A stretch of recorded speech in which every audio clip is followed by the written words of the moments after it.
Hi, I'm Stevie C and the place to be. In this video, I'll be taking a look at this Sterville LED RGB power can.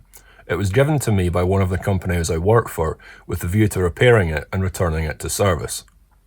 The company in question is AudioWave. They supply PA systems, lighting and production services. I'll provide a link to their website, so feel free to give them a visit. The power can is a pretty standard example of a 3-channel LED power can with red, green and blue 5mm through-hole LEDs. But as you can see, there's a fault with some of the red ones. So I'm going to disassemble it now and we'll take a closer look inside.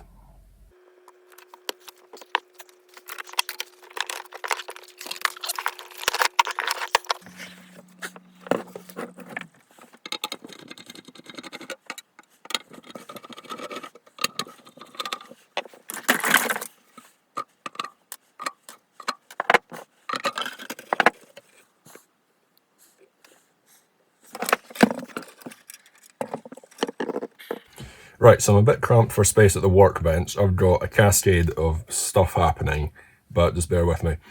Also, I've just noticed it's not made by Sterville, it's made by Pulse. But that just proves my point about, the ubiquity of the design. So here I've got the LEDs running at low intensity. This is partly so I don't swamp the camera, but it's also because I'm going to short out the dead LEDs until I find the duff one. The theory being that because the LEDs are connected in series, as you can see the tracks connecting between the LEDs in the front here, if I short out the dead ones in turn, I'll eventually find the dead LED that's presumably failed open circuit, thus completing a circuit. And because I'm running them at low intensity, I won't blow the remaining LEDs in the string by giving them more voltage or current than they would normally receive.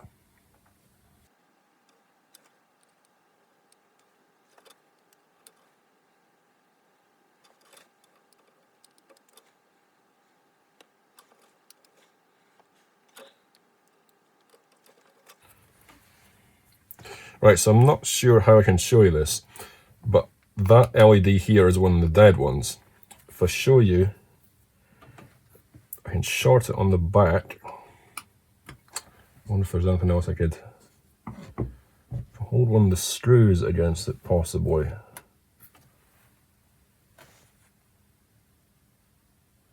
You'll see the other LEDs in that string lighting up now. So that means we've found one of the dead LEDs. So I'm going to go ahead and find a Sharpie.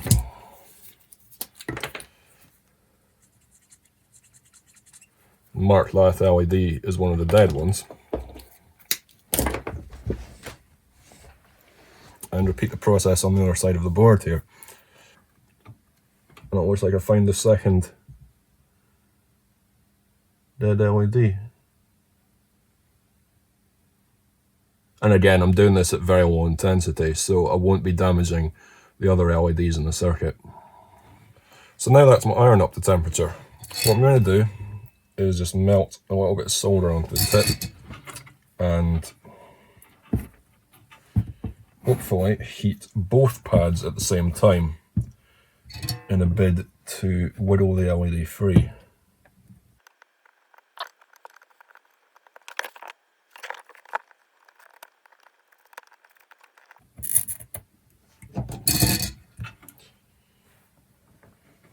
And I'm going to use a bit of desoldering wick to clean up the holes. Sounds dirty, but it's not.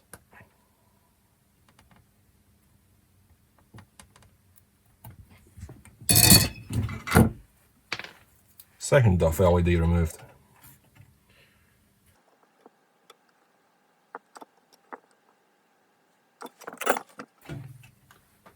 And now I find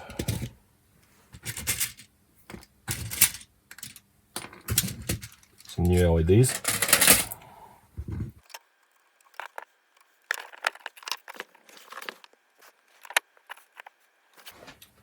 Now what I'm going to do is solder just one lead at a time in case I need to reorientate the LED or reposition it, etc. Yeah, see, I've done no squint. So now, because I've only done one lead, I can reseat it with ease, or with relative ease.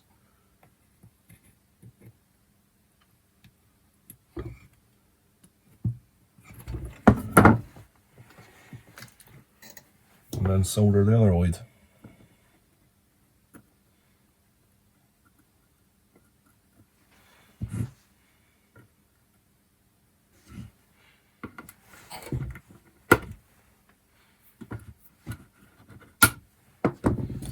So now if I bring up the red,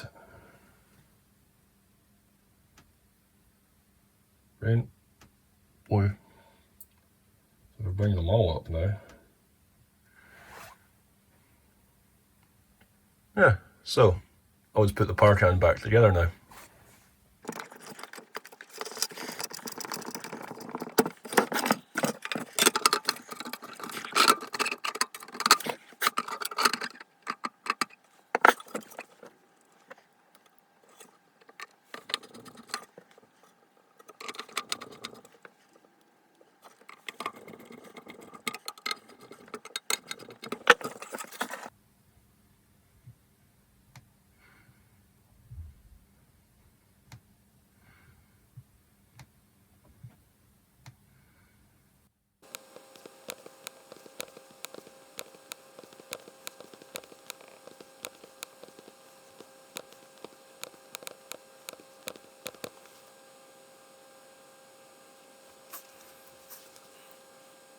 So that's the power can ready for use again.